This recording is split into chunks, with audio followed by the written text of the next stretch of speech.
পুরুষ যখন খুব সমস্যায় পড়ে, টাকা পয়সা বাড়ি গাড়ি সব কিছু যখন তার হারিয়ে যায়, সর্বশান্ত হয়ে যায়, তখন সবাই ছেড়ে চলে যায়। আত্মীয় স্বজন, বন্ধু বান্ধব, পরিবারবর্গ সবাই ছেড়ে চলে যায়। একজন মানুষ কিন্তু থেকে যায়, নুন ভাত খেয়েও তার পাশে পড়ে থাকে। কে জানেন? তার স্ত্রী। আর এই মেয়েটি না অনেক আশা করে আপনার উপর, অনেক ভরসা করে। প্রত্যেকটা মেয়ে চায় তার প্রিয় মানুষটি যেন তাকে ভালোবাসুক, তার বিপদে আপদে তাকে আগলে রাখুক, তাকে আদর করুক, তাকে যত্ন করুক। আপনার স্ত্রীকে ভালোবাসুন। আপনি যখন দুঃখে থাকবেন, আপনি যখন কষ্টে থাকবেন, দেখবেন আপনার স্ত্রী আপনার পাশে থাকবে। বন্ধু বান্ধব, আত্মীয় স্বজন, পকেটে টাকা না থাকলেই বুঝতে পারবেন সব ফাঁকা, সব ফাঁকা। কেউ কারোর উপর দোষ দেবেন না, নিজের থেকে কিছু করার চেষ্টা করুন। আর স্ত্রীরও উচিত কখনো অন্য কারোর স্বামীর সাথে নিজের স্বামীর তুলনা করবেন না। কখনো এমন কথা বলবেন না যে তোমাকে বিয়ে করাটাই ভুল হয়েছে, তুমি আমাকে দামি শাড়ি দামি গয়না কিছুই কিনে দিতে পারো না। বন্ধু, আপনার স্বামীর অর্থনৈতিক অবস্থার কথা আপনাকে বুঝতে হবে।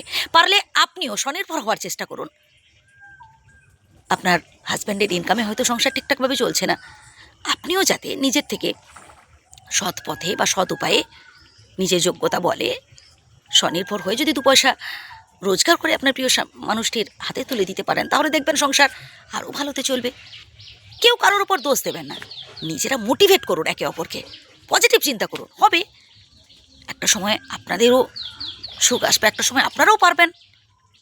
মানুষের জীবনে সবসময় দুঃখ থাকে না, সবসময় কষ্ট থাকে না। দুঃখ কষ্ট থাকে, আবার আনন্দও থাকে, সুখ থাকে। সব কিছু মেনে নিতে হবে, অ্যাডজাস্ট করতে হবে বন্ধু। অ্যাডজাস্ট একটা বড় জিনিস। যত বেশি অ্যাডজাস্ট করতে পারবেন তত বেশি কিন্তু সুখী হতে পারবেন এই পৃথিবীতে। শুধুমাত্র সংসারে নয়, শুধুমাত্র দাম্পত্য জীবনে নয়, সব জায়গায়। অফিস বলুন, ব্যবসার ক্ষেত্রে বলুন, সব জায়গায়, বন্ধু মহলে বলুন। আপনি যদি আপনার মতো করে থাকেন, শুধু আপনার কথাগুলোই যদি সেখানে গ্র্যান্টেড করার কথা ভাবেন, তাহলে তো অন্যান্য বন্ধুরাও রেগে যাবে, তাই না? সবসময় চেষ্টা করবেন একটু মানিয়ে চলতে। হ্যাঁ, হতে পারে আপনি না হয় একটু বেশি অ্যাডজাস্ট করলেন, তা কী আছে? সবসময় যে ওপারের মানুষটা যতটুকুন দেবে, ওপারের মানুষটা যতটুকুন স্যাক্রিফাইস করবে, আমিও ঠিক ততটুকুন অ্যাডজাস্ট করবো না, তেমনটা করলে হয় না। কম বেশি হবে, তার কী আছে? মনে রাখবেন, সংসারটা আপনার। সংসারটাকে সবসময় স্ট্রং রাখার চেষ্টা করবেন। দেখবেন অনেক ফ্যামিলি আছে, হয়তো তাদের রোজগার ভালো নেই, কিন্তু খুব আনন্দে আছে, হাসি ঠাট্টা হই হুল্লোড় করে বেশ সুন্দর দিব্যি তাদের সংসার চলে যাচ্ছে। এই রকমই থাকার চেষ্টা করবেন। যতদিন আছে ভাই, আনন্দে থাকবো, বিন্দাস থাকবো। মোদ্দা কথা এটাই।